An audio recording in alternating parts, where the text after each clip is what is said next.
I want to show you something really positive that I was telling you right before we went to the break. This is absolutely awesome. You know, Laura Trump took over the RNC. She's the co-chairwoman of the RNC. The RNC is about to put in a bloodbath. They're getting ready to remove the rhinocrats. Let me share this clip for you. And of course, they're talking about this on the liberal media outlet, and they're saying that this is going to be a nightmare for the GOP. Why would it be a nightmare for the GOP? Like Liz Cheney, Adam Kissinger, Mittens Romney, Mitch McConnell. Why would it be a problem for them? Oh, also, don't forget Mike Pence. It's a problem. It's a nightmare for them because they're going to lose even more control, influence. Listen. In a move that could haunt the GOP, Donald Trump's allies have now ordered mass layoffs at the Republican National Committee. It comes just days after Trump's allies, including his daughter-in-law, took command of the RNC. Headlines calling it a, quote, bloodbath and a, quote, mob-like takeover, with more than 60 officials, including senior staff members, laid off or asked to resign. You see that? And now they're asking, they ask people to resign, but they can reply. And I guess they're going to vet these people even more so to make sure that they're not rhinocrats, they're not democrats, rhinos, because it's naming only. They're basically democrats trying to be there to disrupt as much as possible. I mean, and why wouldn't you? You know, sometimes when you get new leadership, I mean, every time a president changes over, he puts in a new cabinet. She's simply doing the same thing at RNC. I'm sure if the DNC gets new leadership, they want to do the same thing. Yeah, but they typically don't at the DNC because the DNC, they're all demonic. As long as you're doing true. Demonic things and you don't get caught doing demonic things, they allow people to remain there and stay there. But the DNC, they're happy with evilness. But the RNC, yeah, this needed to happen a long time ago. Yeah, Rona, she was the biggest problem there. She was one of the biggest problems. You notice you don't hear nothing from her now. You notice that? You don't hear nothing from her. Nope. Sure don't. You wouldn't be surprised if she's gonna pop up at the DNC. She'll pop up at the DNC, or she'll become a contributor at MSDNC. She could possibly become a contributor at CNN. She'll probably become a contributor at one of these liberal media outlets. I bet that's what's gonna happen. Would not surprise me. Not at all. She'd become a contributor. Well, listen to this. This is again about this whole bloodbath issue. And this is where they're actually playing all of it.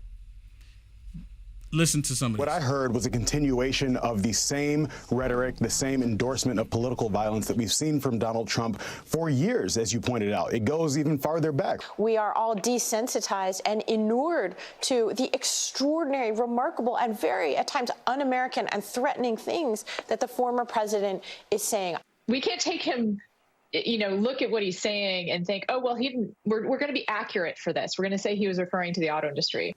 What the heck did the president say? Well, some important context was left out of that discussion. Here's what the former president actually said. Let me tell you something to China. If you're listening, President Xi, and you and I are friends, but he understands the way I deal, those big monster car manufacturing plants that you're building in Mexico right now, and you think you're going to get that, you're going to not hire Americans, and you're going to sell the cars to us. No, we're going to put a 100% tariff on every single car that comes across the line, and you're not going to be able to sell those cars. If I get elected, now listen, y'all hearing all this, right? He's talking about what they're doing to us as Americans, talking about the car industry.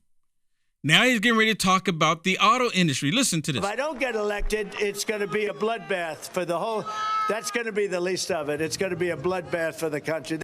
Joe Conch. Right there. But they all leave the key detail out. What was he actually talking about? And then if you listen to the government state media, they say, well, I'm gonna share all of it in full content for you. He's talking about J6 and he's talking about this. That's the full content. Blatantly lying. If you're going to be a news organization and you're going to blatantly lie like that to the American people, there should be consequences to prevent them from doing it. Then the government went to big tech companies because of disinformation. They don't say anything to the government state media because the government state media is putting out the nonsense. Contributor, and he joins me now. Joe, the president was talking about an economic bloodbath if China controls the auto industry, but all of these major publications reported this like he was predicting anarchy if he loses the presidential election. Do you think that we'll get an editor's note or a headline correction when it comes to this? We'll see the Jets win a Super Bowl before that happens, Carly. Apologies to all Jet fans out there. But sorry to all the activists posing as journalists. The playing field has been leveled, and you can't get away with this nonsense any longer. The context is beyond apparent. We just played the tape. Trump was talking about the auto industry, electric vehicle push by Joe Biden and China, obviously, and their role with electric vehicles as far as batteries. And he was talking about an economic bloodbath. Again, we just played the tape. Yet many in traditional media push this narrative all in lockstep anyway. But the good news is that that playing field, it used to be just Fox News versus the world, it seemed, but now social media has come to the rescue, and particularly Elon Musk. MSNBC's Joe Scarborough, Carly, he had to delete his bloodbath tweet after being called out by Musk. Musk's tweet was seen by 53 million people. 53 million people. Elon Musk put it out there telling the truth about what they're trying to do to President Trump. 53 million people. This is part of the reason why they want to shut down X right now today. Because Elon Musk, he's not playing on the side of their stupidity of the left. He's not playing on their side. He said, look, he was talking about the auto industry. He is over Tesla. He knows exactly what President Trump was talking about. He's over Tesla. That's part of the auto industry. They want to destroy the auto industry in the United States of America. He knows exactly. 53 million people saw it. And that's what, a lot of people, even without Elon Musk reposting it, the American people already get it. You like the content Will Johnson is producing? To stay informed and up to date with the current events, go ahead and hit the thumbs up and subscribe to see more videos like this one. Also, to find Will Johnson, visit www.uaf.media.